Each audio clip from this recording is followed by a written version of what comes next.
What's up, baseball player? Coach Garner here from baseballtraining.com. In this video, I want to talk to you about how to avoid the all too common baseball burnout.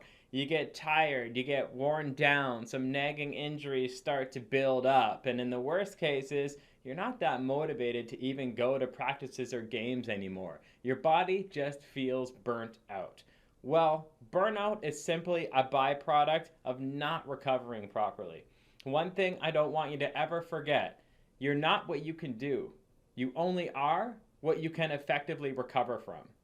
Training without recovery means you'll never make progress. Training is only a stimulus for change, whereas recovery is the adaptation for that change. Recovery is 50% of the equation. If you're not recovering, you're only going to beat your body down. An analogy that I like to use is digging a ditch. That's exactly what recovery is like. You could think about training like digging the ditch and recovery like refilling the ditch. When you go to the gym, or when you have hitting practice, or if you have a game, or if you do a speed or conditioning workout, whatever it's going to be, you're digging a ditch. Now you need to do the proper recovery strategies afterwards to refill that ditch so that you're back on level ground. You've repaired your muscle tissue, you've refilled your muscle cells with glycogen, you're hydrated again, your nervous system is recovered, everything is recovered. But if you don't do this recovery work, well then your ditch is dug. And then the next workout you do, you're going to dig it even deeper. And then the next practice or game you do, you're going to dig it even deeper. And the deeper and deeper and deeper you go into recovery debt, the harder and harder and harder it is to get out. And in some cases, your body will force you to get out of your recovery ditch. How does it do that? You get injured. If you don't allow your body to recover, your body's going to get injured and force you to sit down and eat and recover. That's really how this works. But when we are talking about burnout, all we're talking about in short form is fatigue management. Now, fatigue management, I actually put these in order of importance in terms of baseball recovery. The most important thing you'll ever do for baseball recovery is sleep well at night. Sleep is the king of recovery. It's the most important thing that you could ever attribute to recovering both the muscle systems of a baseball player and the nervous systems of a baseball player. Sleep, when you are passed out, done, sitting in bed for 7 to 9 hours or sleeping in bed for 7 to 9 hours, you are somebody who is systemically anabolic. The entire systems of the body become anabolic at nighttime, meaning it's tissue building. Your bones are remodeling. Your muscles are repairing. Your nervous system is repairing. You're even creating a lot more hormones than you would be during the day. Everything's building itself back up. Recovery is critical, and sleep is critical for recovery, and it's the most important thing that you could ever have for recovery. Now, why is that?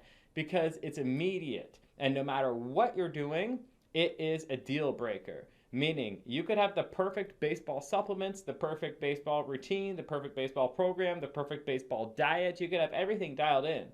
But if you're sleeping 4 hours a night, if you're sleeping 5 hours a night, if you're waking up several times throughout the night, you're never going to be optimally recovered. And you know that. You know what it's like to play a baseball game after a poor night's sleep. You know what it's like to try and do a hard leg day after 5 hours of sleep. It's just something that doesn't happen. Your body systemically will not recover because you didn't systemically build everything back up while you were sleeping.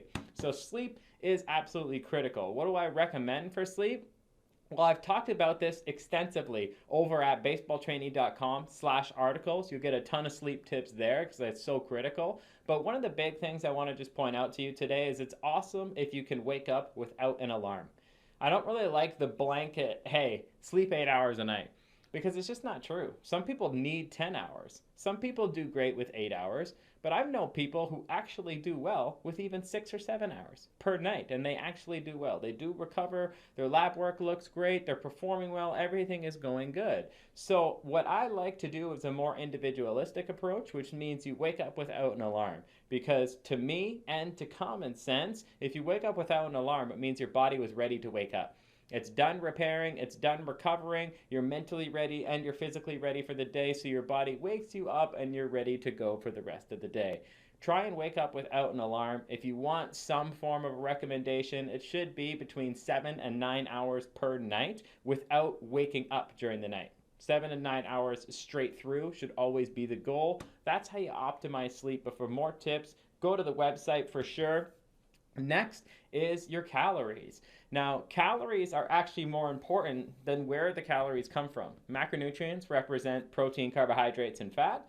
But calories is actually more important than where the calories come from, because calories alone do a lot towards improving overall recovery. When you are exercising, if you're at a baseball practice game or workout, you're going to burn a lot of calories. And a lot of people after a workout, they don't really replace those calories optimally. They just do have a protein shake, or they'll just, whatever, go try and have a healthy meal. They think that those calories are for free. You can burn all these calories training twice a day. You know, I'm gonna do baseball practice and then I'm gonna do strength and conditioning. You're training twice a day. You're burning a ton of calories. Those calories aren't free. They need to be replaced in order to optimize the recovery process. Calories by themselves are more important than where they come from, and this is why you see really overweight powerlifters and really overweight Olympic lifters. And these super heavyweights who don't need to make a weight class, they are taking in as many calories as possible because it doesn't matter where they come from. They are optimizing the recovery from the massive weights that they're lifting, and they're just getting those calories in by any means necessary. World Strongman competitions, another good example of that. Calories are more important than anything, but if you want to stay lean and you want to stay athletic and you want to remain functional, then where these calories come from is critical. And when it comes to the burnout process, I mean, no one's more susceptible to being burnt out than baseball players, right? Hitting practice, all your skill work, your conditioning speed, your weight training. Baseball, you have to be a hybrid athlete. You need conditioning, you also need speed, you need agility, you need reaction time, you need balance, you need incredible coordination, you need strength, you need everything. So that means you have to train everything and then also do the crazy baseball season year round at the same time. So you're at an incredible risk for burnout, which means your macronutrients are very important because that's what's going to help you recover while keeping you lean and athletic. Macronutrients, that does represent protein, carbohydrates, and fats, but it's kind of broken down into long-term importance versus short-term importance. In the long term, you want to repair your muscle tissue. But in the short term, you want to refill the muscle with carbohydrates or muscle glycogen. So if I'm considering long-term recovery, the most important macronutrient in a baseball off season would be protein, because protein is what's actually recovering our skeletal muscle tissue.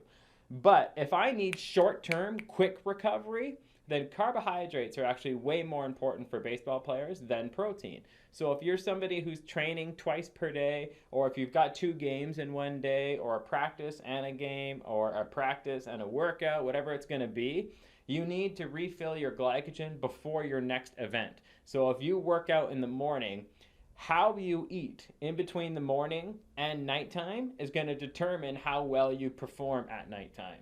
And more specifically, your carbohydrate strategy. Your carbohydrate strategy is critical after your morning physical exertion. It's going to determine whether you enter your next bout of physical exertion at nighttime either 80% performing well or 100% performing well.